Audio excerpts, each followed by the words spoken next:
Our conversation, now that we've been talking about, wealth creation and retirement, thinking about retirement and education, let's talk about the money itself. Where is the money coming from? And that's why we've invited Robert Kibaara, who's the group CEO of HF Group. HF Group. HF Group. I think there's a P somewhere. It's going to confuse. HF Group.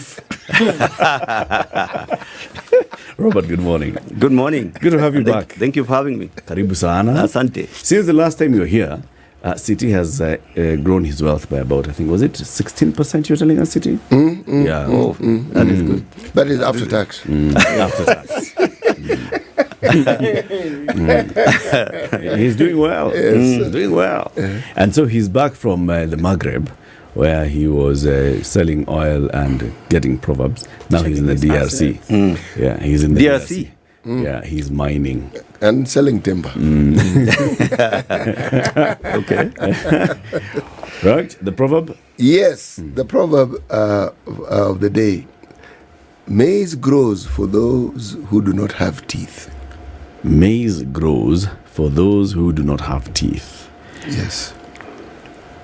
Okay. The proverb, It's over. oh, that is indeed maize grows for those who don't have teeth. It just says that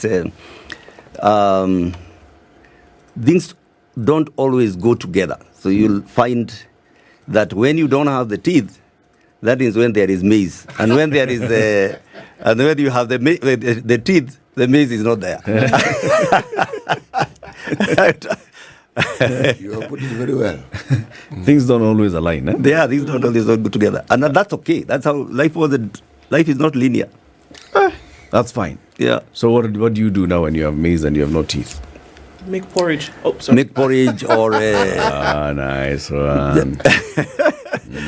Yeah, it's not linear. Things don't always work together or match. Adjust. Very good. Last time you were here, we were talking about, for example, how people think in terms of just money and investment and their ideas of it. And you also started by telling us about your own experiences. But let's start. How many years have you been in the banking industry? How many years have you been in the financial? 30 years.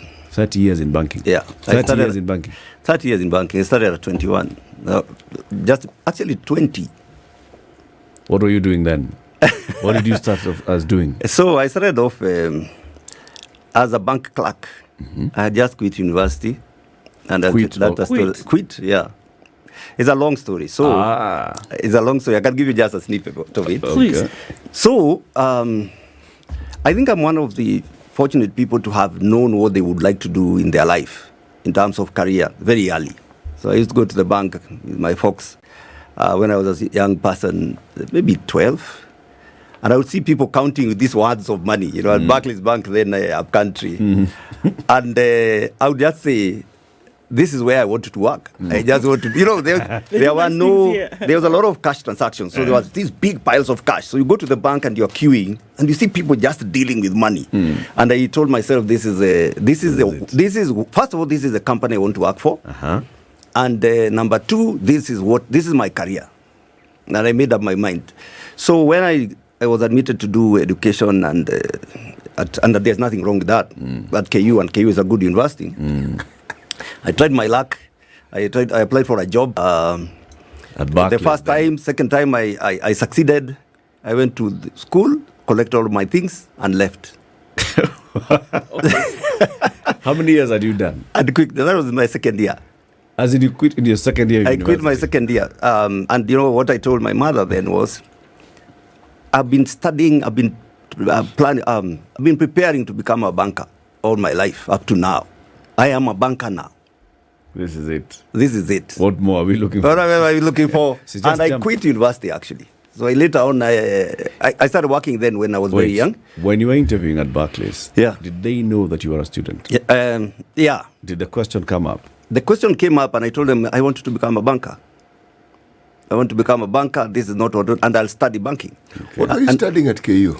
Education, literature, and English. Yes. Oh, You're twinning. That's exactly what I studied. Why didn't they give you business? So Long and short of it is that I later studied now. My first degree is in banking and finance. And did other things. And I've been a banker since. Interesting. Yeah. Have you enjoyed that journey? If I was to start all over again, I would do the same. Very good. Yeah. So you went to the bank. I went to the bank, and yes.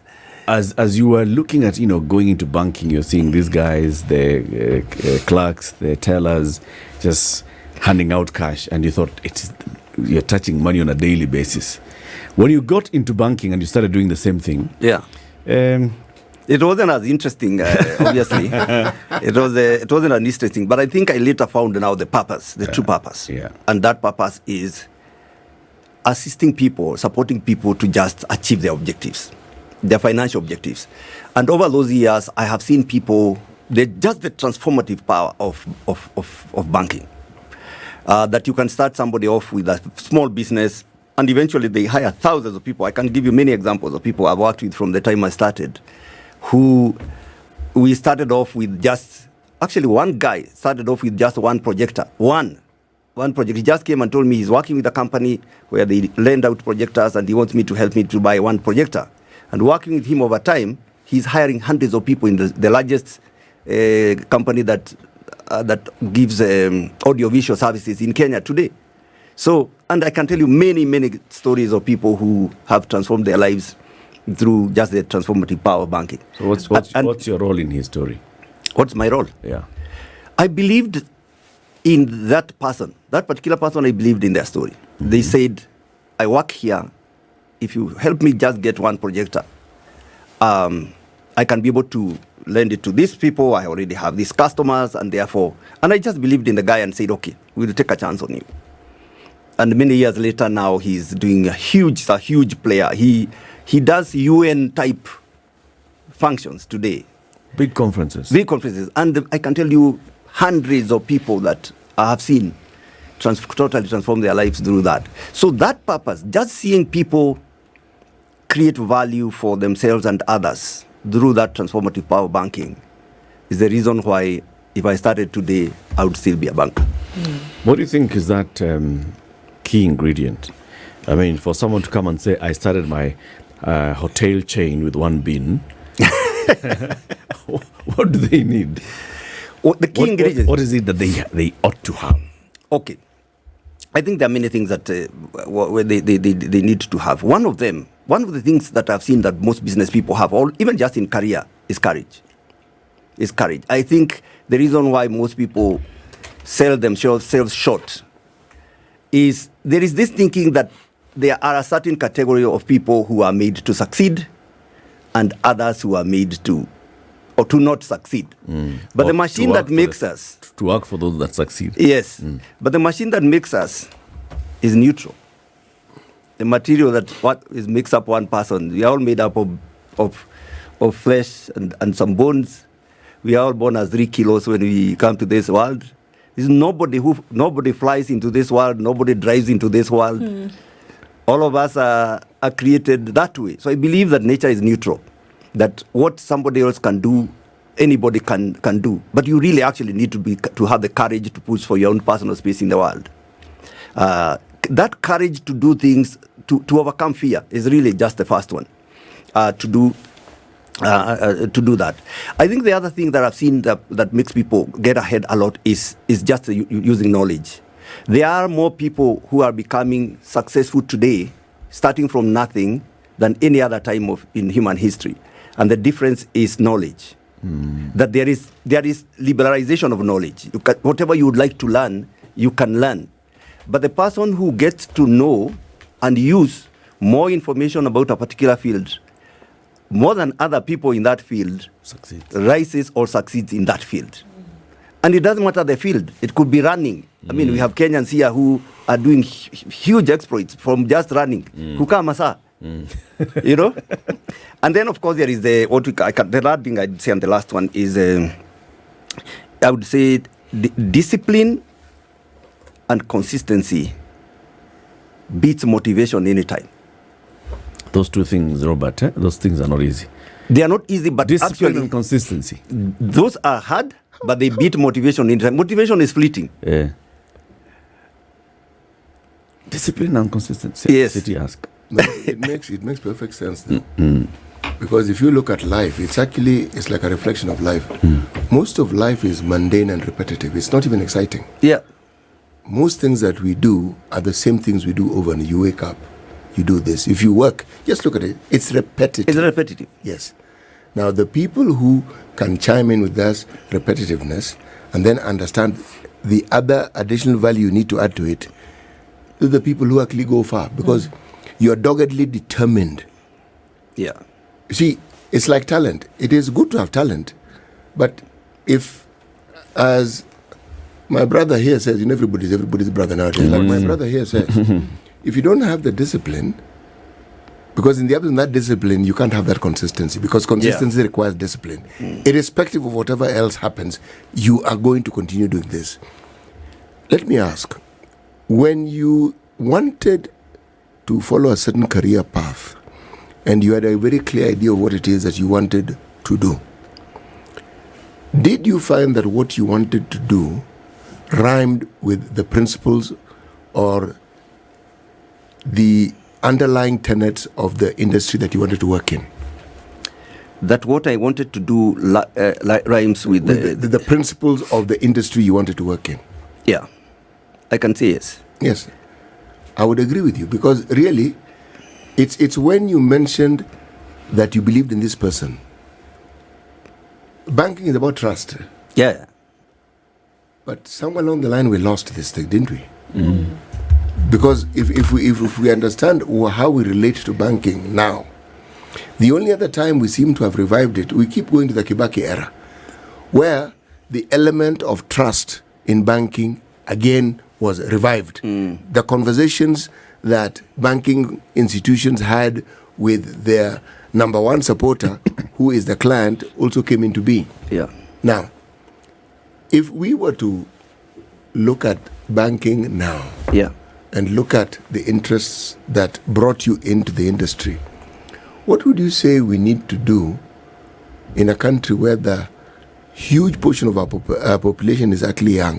What would we need to do in order to have this industry help these people? Because given their numbers, if the industry can time and rhyme and chime with these people, then this development we keep talking about will actually not leapfrog, it will actually fly, because these people are many. And many of them lack the very services that the industry you work in offers. What would you say ought to be considered or what needs to be done? I think one word: empathy. Okay. Empathy. You see, what happens is that a lot of people, we all struggle sometimes. I see it a lot, especially in the political field. People struggle in the upcountry or wherever you are, but once you actually make it, you forget that there's somebody else who is actually just going through the same paces. Going through the same paces that we go through. And one of the things we've been working as a team at HF is to see how do we actually empathize with our clients. Clients, people are going through very difficult times. We have just come from COVID, and how do we really walk that journey with people and understand them and feel what they put ourselves in their shoes? And also there is an element that I believe in, which is that issue of trust, that we have to really trust people. Of course, in banking, we trust and verify, but we also have to really go out of our... But there are techniques now you can use to be able to extend trust. We call it in banking boundary testing.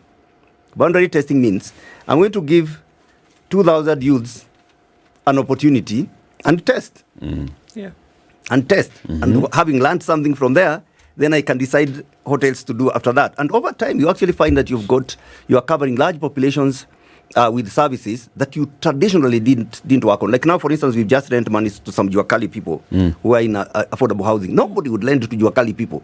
We have even given them money for housing, for their own homes. To purchase the house. Yeah.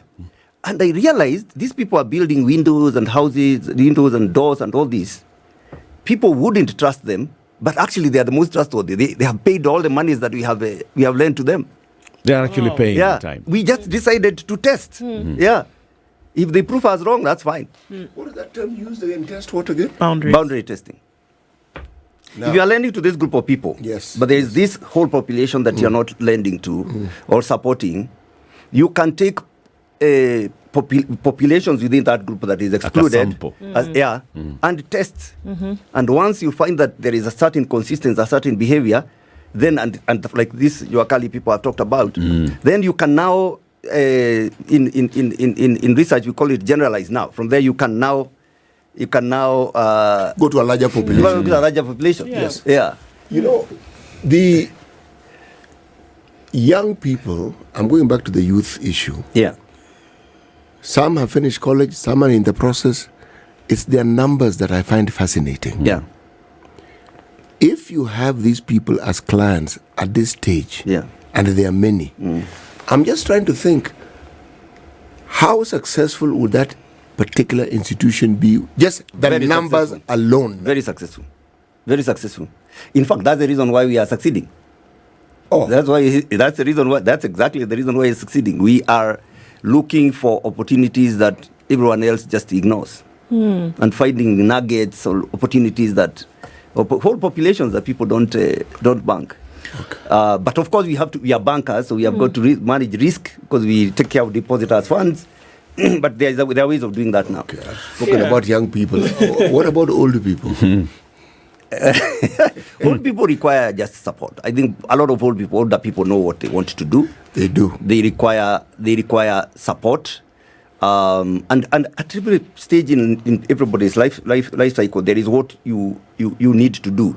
Older people need to be helped to consolidate their assets, to deleverage, from loans, and now to start getting what we call fixed passive income, like rental income, so that as they now get into retirement, they have some safety net that they can rely on. So that journey is a journey we are also working with that, because we also have a sizable number of. Do many see that the way you're seeing it? Like, I get to a certain stage where now I start consolidating. I get to a certain stage where I start now decoupling and winding up my loans. I get to a certain stage where I start saying more passive income is coming in. And from your experience, are there many people who actually think and work like that?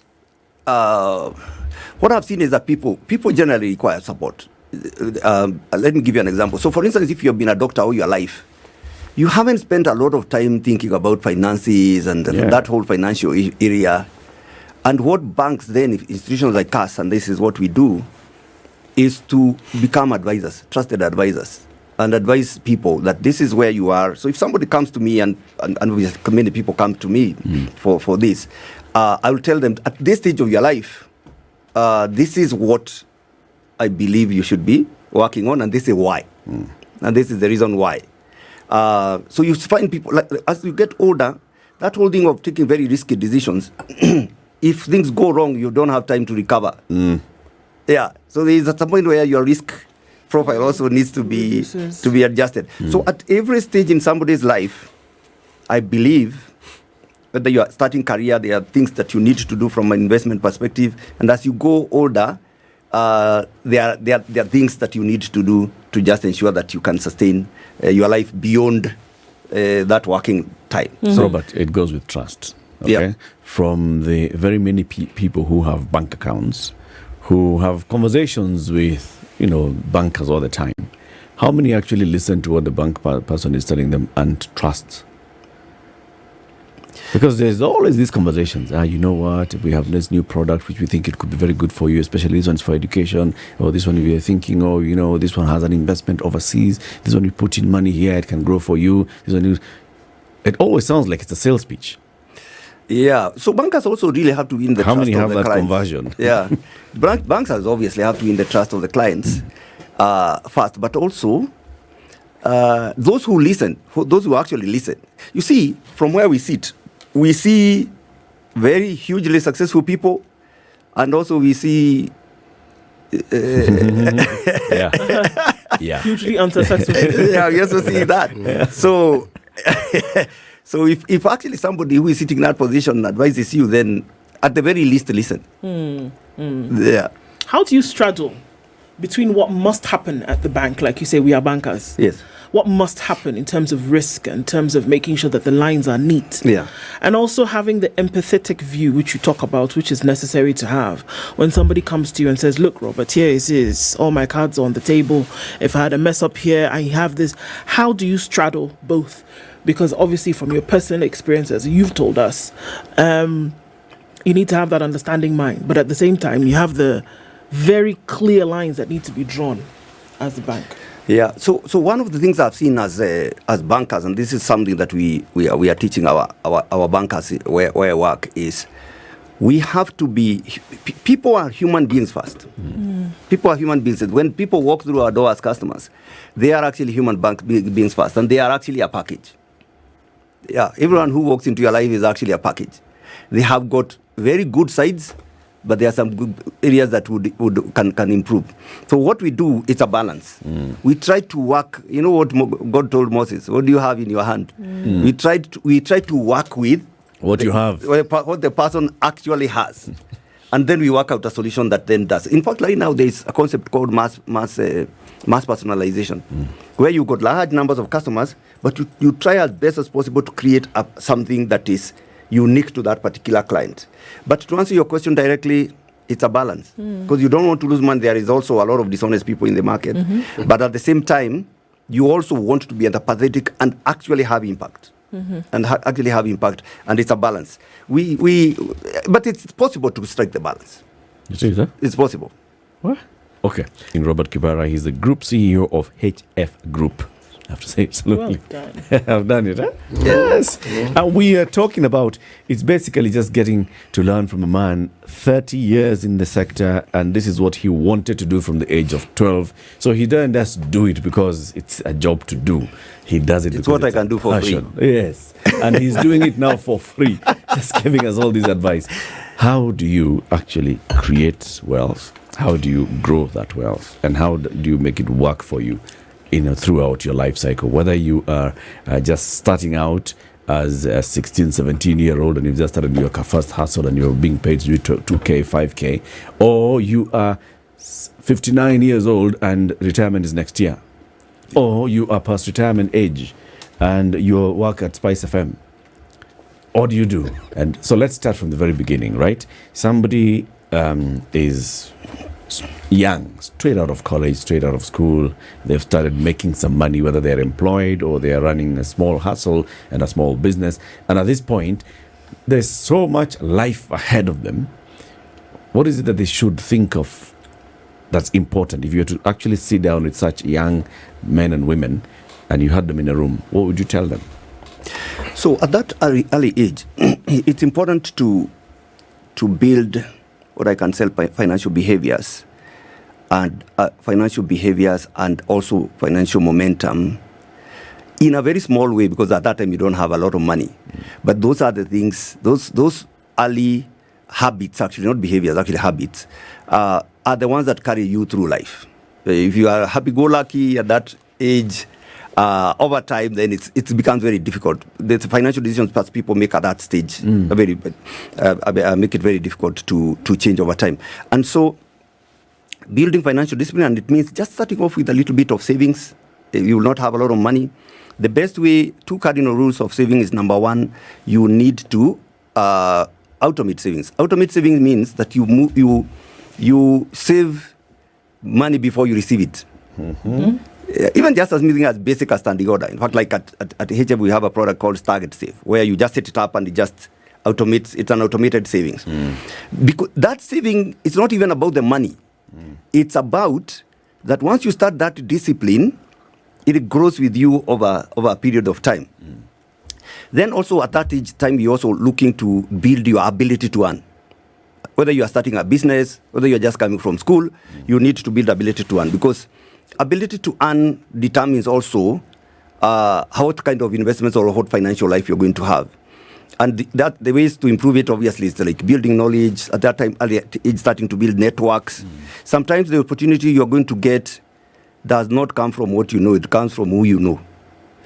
So that helps building that network helps. Getting early mentors, for instance, myself, I have had really good mentors over time. Getting mentors at that early age. But also, I think there is a lot of pressure with young people. You know, so-and-so has bought a Subaru, so I need to have one. And just understanding the difference between appreciating assets and liabilities. Yeah. You know which is which. Know which is which. An appreciating asset puts money into your pocket. Yeah. Even if it's just savings, that interest. A liability is something that takes money out of your pocket. One of those is a car. I'm not saying we don't buy cars. I'm just saying from day one, it's bleeding you. It's bleeding you. So I think at that early age, it's just to build momentum. And that as you go older now in your late 20s and 30s and 40s, that is actually the prime earning age. But the challenge with that is really when now your the costs come in. Children have come, parents are aging, you need to get a place for your family, the family expanding, you need a couple more space for a couple additional people. So the pressure is actually there. But what you have built up really sustains you, and that's where you now start doing a little bit more sophisticated investments. Like for instance, you can try out with the stocks or even in real estate, and just start building a portfolio of investments. There are also quite products in banking that have got very good returns. We have, for instance, a product called Fanaka account that has interest rates of up to 16%. Fanaka savings account that can give return. Now, the younger you start doing, the earlier you start doing things, you make use of one of the most powerful investment tools, and that is time. People underestimate the power of compound growth of investments. That if you start at 20 and invest 1,000 shillings a month, by the time you are 50, because of that compounded effect, it is actually a lot of money. Yeah. But most people start now realizing things when they are out a little bit older, where their runway is, where there is no runway left, you know. But for me, I'm just lucky that I got to know a lot of things around investments very early in life. And so when I started off in career, I started investing then. Immediately. I started investing from the word go. And so like properties we used to buy for 35,000 are worth millions now. 30 years ago are worth millions today. So my point is, and then also there is always, you always have to think about peer pressure. For me, I run my own race. I run my own race. I congratulate my friends when they have got this and that. Yes. But I don't get into any pressure at all. How do you do that? Because I think that is probably, you know how you talk about the one most valuable element that you have in this is time. Yeah. But then I also look at that and I think about the one thing that could cause the detriment of many is this it's peer pressure that you talk about. Yeah. So how do you say, okay, well, my house, my whomever, my friend has just built a fancy house in up country or whatever. Yeah. And I feel the same pressure to do the same thing because, you know, when my people come to visit, you know what? How do you disassociate yourself from that to then be able to run your own race? It's actually not easy. But if there's one battle that can be won by either the young or even middle age, as people get older, that thing is not there.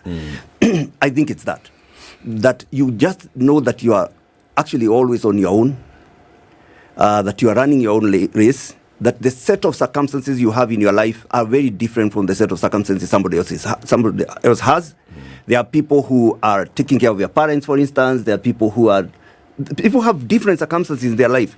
When I see somebody doing something great, I am actually very happy for them. But for me, genuinely happy for them. And I will support them. If they come to the bank and they need assistance, I'll support them to do that. But for me, I run my race, whether in career, in life. So I get a lot of pressure. For instance, these days that I need to change my car, and I will not. It moves. It's good. It works. Robert, rudishia mwili shukrani. I will do it when I want, when I feel that's the time. Yeah. So I think that's what I can say. But there are lots of ways of building wealth. But the most important one is just, first of all, starting, building momentum, and at any one stage, as you get older, for instance, now, then you start now cutting back on risk, as I said earlier. You start cutting back on risk. Take more risks when you're younger. Take more risk when you are younger. And there are also tools, for instance, in insurance that people ignore that make a very big difference. Yeah, investing, for instance, in insurance products that become help you later. Let me give you examples of two. Number one, if you are, for instance, approaching 50, you can start taking a medical insurance for after you have retired. Really? Yes. Yeah. You can take a medical insurance that will kick in after you have retired. If you need to have a conversation about that, we have our business HFBI insurance agency and HFBI insurance intermediary. No, I want to talk to the boss. And we can have a conversation about that. You can take insurance so that, because your biggest bill when you are older is medical. So that product does help. Or even earlier on, you're starting career, products like full school fee solutions, or even just pure savings through insurance solutions, we can offer that as well. But those also do help. There is a role for insurance as well that Kenyans don't really appreciate. Yeah, there's a lot. Especially when it comes to insurance, there's a lot of lack of information. Yes, right. There's a lot of and people just don't really see what these products are all about. Especially when you start talking about long term. Yes. Oh, you put in money now, and then this is a 10-year plan, and you're thinking 10-year what? Oh, and this one, it has a life component in it. So in the event of death, and you're thinking, boss, I'm not gonna die. I've just started life. Death, Yeah. And I think there's need for more and more awareness on this. The other thing I want to ask, Robert, is even the last time you were here, I asked you throughout the many years, one is bound to come across very many people who are all advisors. Yes. And all financial advisors. Yeah. You have a bank account in a certain bank, and there are people who are advising you. Yeah. You have maybe another bank account somewhere, there's somebody else there who's advising. There's an insurance person who's coming and giving you advice. There are other people who offer financial advice. There's a lot of content now online, for example. People who are offering financial advice on this and the other and talking about their own journey, and there's this new product that they came across. How would one tell which one to go for? Yeah, that's a tricky one. And of course, even the people who sell land and the scammers come as advisors. All same. At the end, and you lose money. I think track record. Track record makes a very big difference. I'll just give you an example. I always like to talk about that because I know us more than any other place. We've been here since 1965. As HF. We've helped thousands of people acquire homes.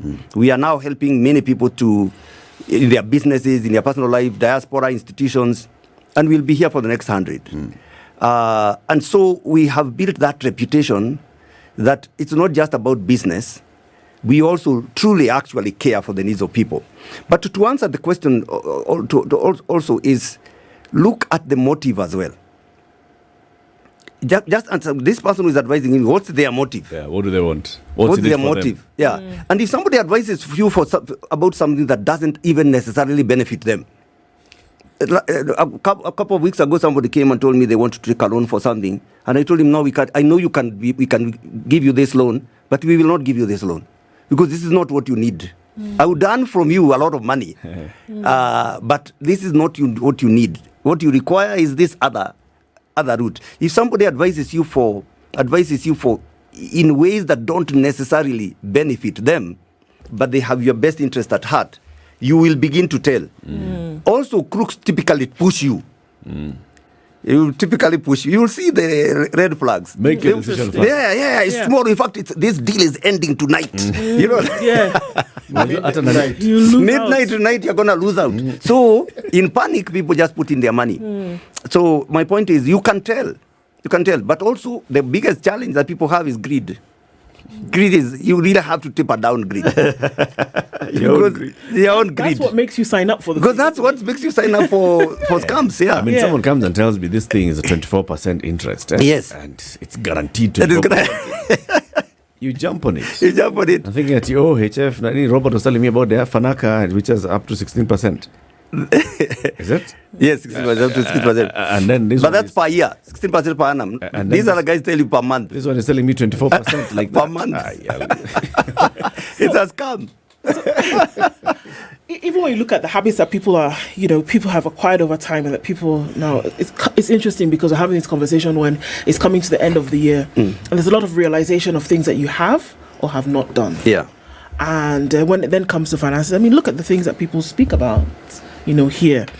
Debt, lack of investment, lack of savings, lack of a plan, and you're still expected to survive somehow on limited resources. How would you advise getting into some of these things? Whittle down on your debt, start to ramp up on investments, start to make sure that you have some savings, even when the resources are limited, and have a plan. I mean, it just seems like, my goodness, so much that needs to be done with very little. How do folks get into that? I think if you think about money, usually expenses rise to meet the money you have. Expenses will rise to meet the money you have. And when people actually say living within means, that you need to live within means, it's not as easy to do as as people think, because money also has a way of just almost pinching you to spend it. It guides you. It guides you, yeah. It guides you and gives you confidence to be able to do things that you can't do. But honestly, the person who actually conquers that, and you are able to live within what you earn as best as you can, with no pressure to do anything more than that, eventually. Because you choose your hustle. You blow up your money in your youth. As you get older, you don't have any resources, and then you suffer for the rest of your life. Or develop some discipline earlier on, accumulate some sort of safety net, and then from there, over time, then you'll actually have a lot easier life. And we talked about compounded effect. Yeah. So I always like to say, it's just good to go. I am a banker. I should advise people to go take debts. But I actually advise people to take debt only if you need it. And if you are converting that debt into an earning asset. Otherwise, now you have a debt that is moving money from your pocket, and you also have an asset that is removing money from your pocket. It's a double. Kibaara, I want to Took ask a loan you- to buy a car. It's a double hit. Yeah. I want to ask a question. Yeah. The institution that you had, Yes. what CSRs are you involved in? Okay, we've done actually a lot. Let me give you an example. We have trained 4,000 people. We've been having projects, construction projects. So we have this initiative called TVET on Wheels. So in the evening, your people at the Mujengo, they are finished work, young people, they have learned, it's a fundi who has learned from a fundi, who has learned from a fundi, who has learned from, we've never been to any formal school. So we set up a tent and a teacher and a projector and teach those same people who are in that Mujengo on how to become a good mason, or how to become a good plumber, or how to become a good, and we train about 4,000 people. We've got obviously many other initiatives that we are doing. And with our new business model now, we are working now to, not just CSR, we are working on what is called capacity building, especially for businesses that are coming up. So, like for instance, we are partnering with the Strathmore University. We just ran a program for 400 women entrepreneurs. To just work with them on how they can become better business people, whether it is on the different facets of running a business. At Strathmore University, we just did it not long ago. And we do these things to just capacity build the capacity of people based on the knowledge we know, or sometimes we just hire people to come in and train our clients on how to become the best of who they are. We also train, for instance, the older people on succession planning and things like that. Succession. Succession planning on Yeah, I mean, in Kenya or in Africa, we don't like talking about these things, but they are real. I'm in agreement with you. Yeah. Do you have a program with schools? We focus, actually, one of our key focus areas is schools, and I'll tell you how we do that. So, we have got a program where we call it In My Shoes. In My Shoes. So, we have got students who come, spend the day with me, or they spend the day with colleagues, and get to understand how it is like to work in a banking environment. Trying to recruit young Roberts. Yeah, trying to recruit. Yeah. I love the idea. Where I am going with my question is this. Yes. Look at the time. Yeah. The future of this country, yes, depends very much on how it is. We have a generation of people who actually understand how to manage money. Yeah. How to save. Yes. If I look at the developed countries who have money, they also have a saving culture, a serious one. The Asian. Yeah. Now, the best time to get people to understand it is even before they That's actually actually a very earn. good point, yeah. So that the moment money comes to them, even if they are not formally employed, they understand that some must be kept aside. Yes. If this culture is inculcated at a very early age, you'll have an entire generation of people who understand the benefits and the need to save. That's true. Comes in a second nature. You don't even think twice. It's our nature is to spend. You inverse it when you inculcate it when people are young. So everything else now that goes with managing money will become, as Eric puts it, second nature. There is no banking institution that does it. They have accounts and they call it fancy names for children. That's not what I'm talking about. Not a piggy bank. I think we can do. I think, to be quite honest, we can do a lot more as a banking industry and even ourselves to teach. We have do programs with school, but I think we need to intensify. You are right. If people get to learn these things a lot earlier, then they can they can benefit a lot, and we can build a culture. Yes, within the country, and you can see a 5-year movement. 10-year, by the time they get to university, after you can see it. And remember, they don't have to have a job to be able to save. No. Any money that comes to you, you immediately think of it as an income. It's an income, and you treat it as such. And you build the habits. Yes, you do. You build the habits, yes. That is true. As Kenya Bankers Association, actually, as an industry, that is something to think about. Yeah, that is true. Yeah, there's a lot to learn from you, Robert. And let's just say we start this series. You know, it's a financial literacy series with Robert Kibaara from HF Group. You know, today we've talked about how to now start building your wealth. We have to talk about how to grow it. All right? Because we didn't touch how to grow it. We just started on how do you actually now start that habit of getting into the discipline of putting it in there. Yeah. So how do we even notice that it's there? How do we nurture it? How do we grow it? We talk about that next time you come. Right? Yeah. Thank you. Asante sana. All right. This is Kenya's biggest conversation. It's the Situation Room. We've had Robert Kibaara, who's the group CEO, HF Group. And HF Group, we know they have very many things that they're doing. Okay, they have been in the mortgage industry for many years. They are now also going into bank assurance, you told us the last time. You have other products that you have launched, and you're launching many things. And the rights issue. And we didn't talk about the rights issue, actually. The other day, you closed your books for the rights issue. Now all the shareholders have an opportunity to participate in the rights issue. What's that about? What do you want the money for? HF Group is a very fast-growing company. We have diversified into a full-service bank on the banking side. And on the property side, we have got exciting solutions for our clients. All our three businesses are on their third year of growth, massive growth in profitability. Our shareholders have come together and said, if we invested in this business, we can accelerate growth. And so we have started this rights issue.